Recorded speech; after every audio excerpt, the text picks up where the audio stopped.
to 10 times the resolution of other local radars and technology that can pinpoint right down to your street. First just got faster. Where can you get internet for Even Hopkins Roofing, we get to the roof of the problem. Imagine a living room with the power to change everything. It's the new Modular 2 at Rooms to Go. One collection that gives you the power to relax in total comfort, the power to recharge, the power to create the perfect sectional for any space. Just choose your pieces and transform your room. The best part, because it's Rooms to Go, you can do all this, all within your budget. Now that's the power to save. I'm Julianne Huff, and this is what's possible with the Modular 2 at Rooms to Go.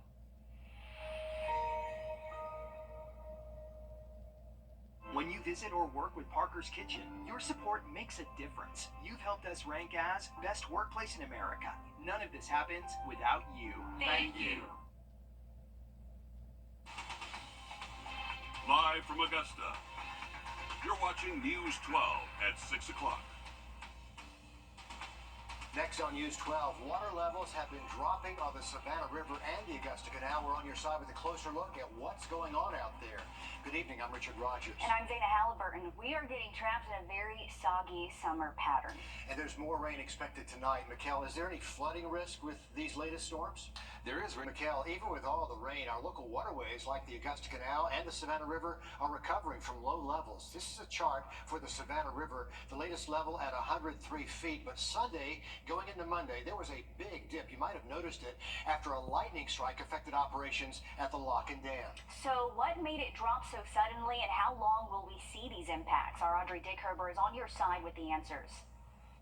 One kayak rental company tells me that the height of the river is typically at this line of rocks that you see right here behind me. So they say it's already pretty low. Well, yesterday it was even lower than that. And the dock I'm standing on right now was nearly touching the river floor. It impacts more than you think. I've lived in the area for 11 years. I've had the business now for 4.5, and I've never seen the river as low as it was yesterday. He says because the water was so low, a lot of unexpected surprises happened on his kayak tour yesterday. You know, when the water goes down and the riverbed is exposed, the smell is absolutely awful. It's so bad. But that wasn't all. You know, on a normal day, we go out and we maybe see one, maybe two alligators, and yesterday there was 13. So that, you know, it becomes a safety issue at that point. Augusta utilities say the issue was caused by some lightning. During an event the other night, got a lightning strike on some of the power lines, and they caused them to lose power to one of the control motors, which drove one of the arms, and it was left out of the water. And so as a result, the pool started to drain in an uncontrolled fashion. It's something they didn't expect to happen, but they say the U.S. Army Corps of Engineers was on top of it and has since released more water. But some are still worried it could happen again. It's kind of scary knowing that someone has that kind of control over what my business is based on. Luckily, the water levels are higher today, but Augusta Utilities says if you want more information about what the water levels could be that day, to go to waterdata.usgs.gov for more information. Reporting from the river, Audrey Dickherber, on your side. And thanks so much for following this, Audrey. Certainly just a crazy situation to know that a lightning strike caused that. Hopefully they take a closer look at that and just cross our fingers that the upcoming storms don't play another role in any problems out there. Also tonight, politics. Details about the crash that killed a Glasscock student athlete. The sheriff's office says they were called Sunday morning around 5 o'clock to Highway 24 near Blackjack Road. During the investigation, they learned that the Chevy Silverado D. Gilmore was driving crossed over the center lane, leaving the road and hitting a tree before flipping. Tonight, friends of the teen are speaking out on his passing. He just had the most genuine heart. Like, he did not meet a stranger. If you saw D, it was a, hey, how are you doing? Like, hey, nice to meet you. Like, it was just, he was definitely the person that gave the kind of love that anybody would want. Sweet word she's sharing. The Sheriff's Department is going to help host a memorial event in honor of Gilmore. It'll be at the Town Square tomorrow evening at 7 o'clock. We'll have more on how friends and family are honoring his impact later on News 12 at 11. The name of a 19-year-old victim has been released after a weekend shooting in Augusta. The coroner says Elijah Oliver died after being shot in an apartment complex on Acapulco Drive. That's near the Deansbridge Road and Gordon Highway intersection. No word yet on any possible suspects. Shifting gears now, it's no secret a lot of school districts need teachers. However, things are becoming harder for teachers and classrooms when there are not enough special education teachers in the building. Julius Evans joins us live from Evans, where the district is looking to address the shortcomings. Richard Zana, I'm here at Columbia County School District's job fair here, where they're hiring for all positions, including those special education teachers and assistants.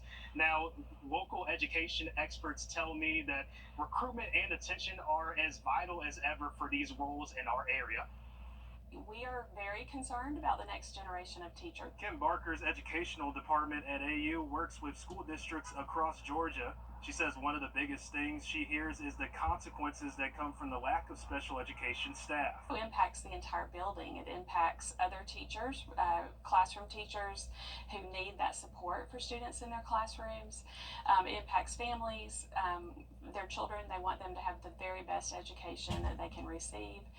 So it really impacts at all levels. That's why AU is trying to bridge the gap with its new bachelor's program for special education. The online structure is designed to relieve the stressors for future educators who are already working in a classroom. This gives them a specialized group with whom to work. It offers some scholarship opportunities that might not be available otherwise, and also it means that they have the support of faculty. According to the Pew Research Center, students with disabilities account for 13 to 14% of all students in Georgia and South Carolina schools. Richmond County needs about 16 special education teachers, and Columbia County needs 5. Despite the challenges, Barker believes they are breaking down barriers for the next generation of educators. Having that extra support really can make the difference in them being able to handle and juggle the course load, the coursework, and also their jobs. Now, both Richmond and Columbia County school districts tell me that despite those current vacancies and openings for special educators, they are still confident in where they're at right now as far as staffing, and they believe there's going to be no compromises for students ahead of the start of the school year in just 2 weeks. Okay, well, that's great news as kids get ready to enter those classrooms again. Thank you, Julius, for the update. Also tonight, a big economic announcement for Burke County. 130 new jobs are on the way. Ritz Instrument Transformers has their sights set on Waynesboro. Jada Walker looks at the ripple effect of today's big announcement. This field that you're looking at right now will soon look a little different in the upcoming months. Ritz Transformation Company invested $28 million to make this field into new opportunities and new jobs. And they're going to bring 130 jobs. In addition, their temporary facility that's currently here houses 30 jobs currently, and all 30 are going to transfer to this new facility. Waynesboro is getting more opportunities. Business owner Gary Jenkins says these jobs are important. We need it. We definitely need it. There's a lot of people that live in Waynesboro. They commute. They go different places to go to work. And now at these jobs, people have work right in their backyard. Austin Stacy is the executive director of development.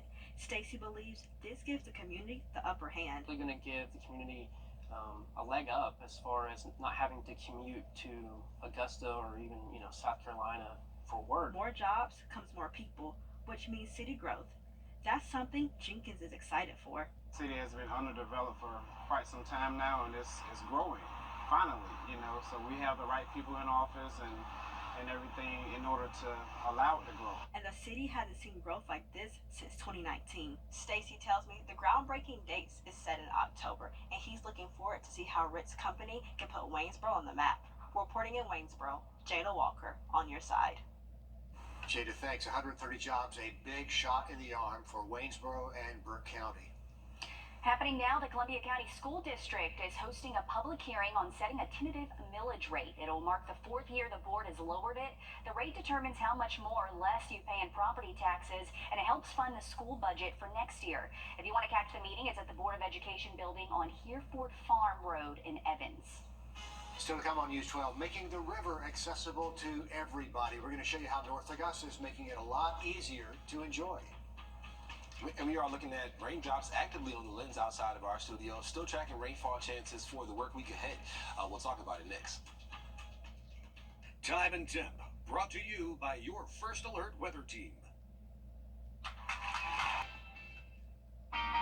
It's hot outside and the deals inside Weinberger's Furniture are even hotter. It's time for Weinberger's summer savings. Oh, you mean people want more top quality, famous brand furniture at sale prices too low to mention? Exactly. That's good news for all of Middle Georgia. Our floor samples are at great discounted prices.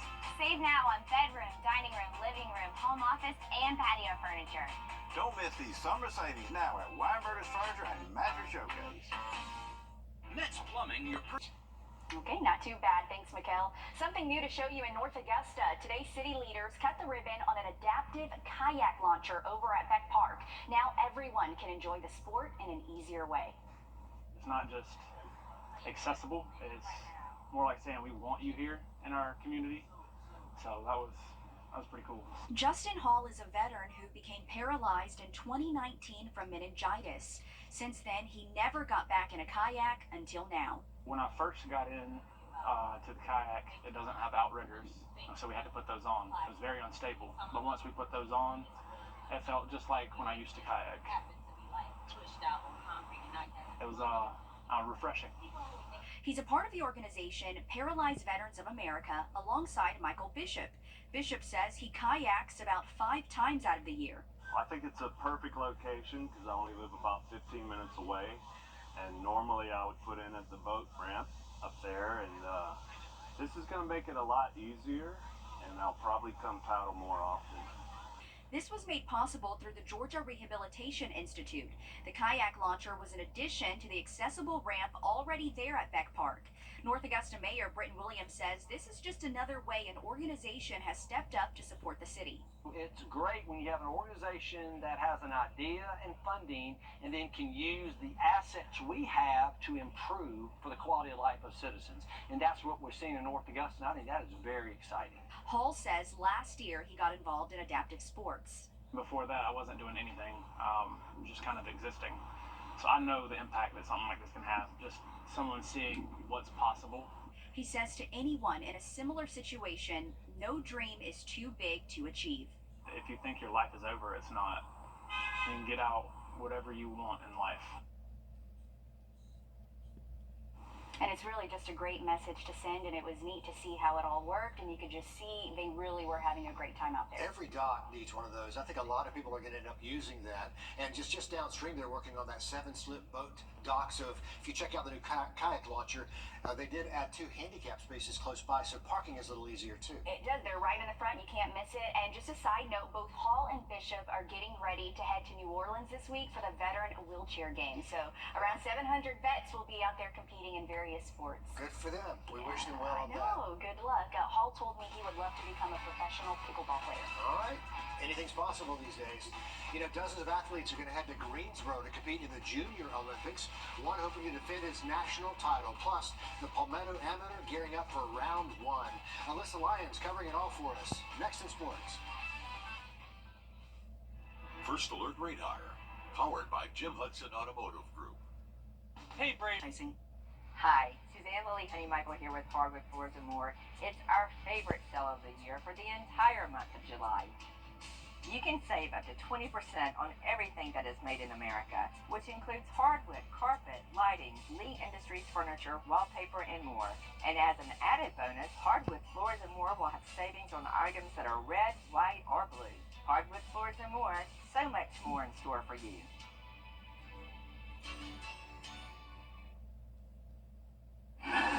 It's a party tonight on News 12. We're live at the Silent Disco hosted by SOAR Academy. The private K-12 school and tutoring center specializes in curriculum to support those who are neurodivergent. You meet speech and occupational therapists and experts in ADHD, autism, and more.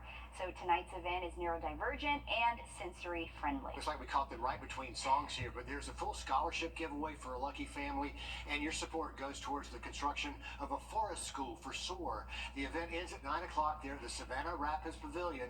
Tickets are $30 for adults, $15 for students, and I wish we had the headphones so we could hear what they hear. Exactly. I think they need to send some our way, but it looks like they're just now starting to dance again, but plenty of time to make it out there. This just kicked off at 6 o'clock, and it goes until 9 o'clock, and I think we need to get this woman there on the dance floor. She must be the chaperone. On your sideline.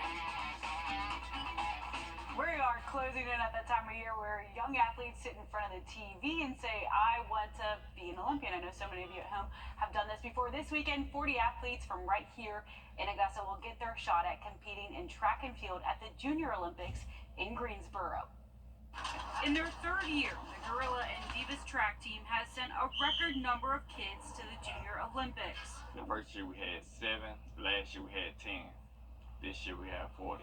Qualifying and range from the youngest of runners at 5 years old. It helps me physically and mentally, and it helps my personality, and it helps my arms get stronger.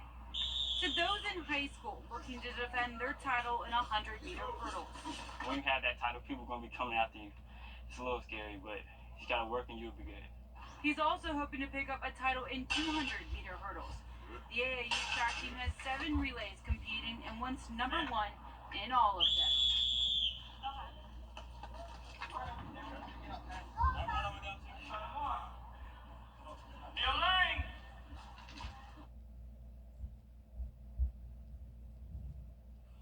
The Gorilla and Divas track team heads to Greensboro to compete on Saturday and runs through next week. The Palmetto Amateurs qualifying round has wrapped at the Palmetto Golf Club. 72 holes of the real deal starts tomorrow and runs through Saturday.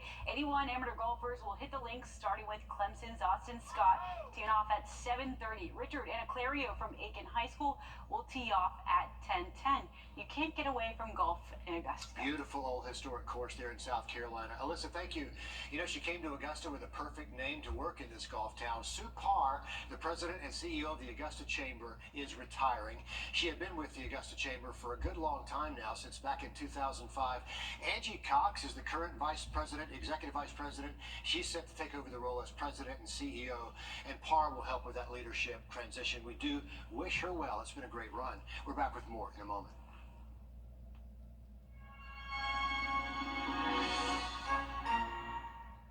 Cracks in your brain. 26 News. And then join us back on News 12 at 11.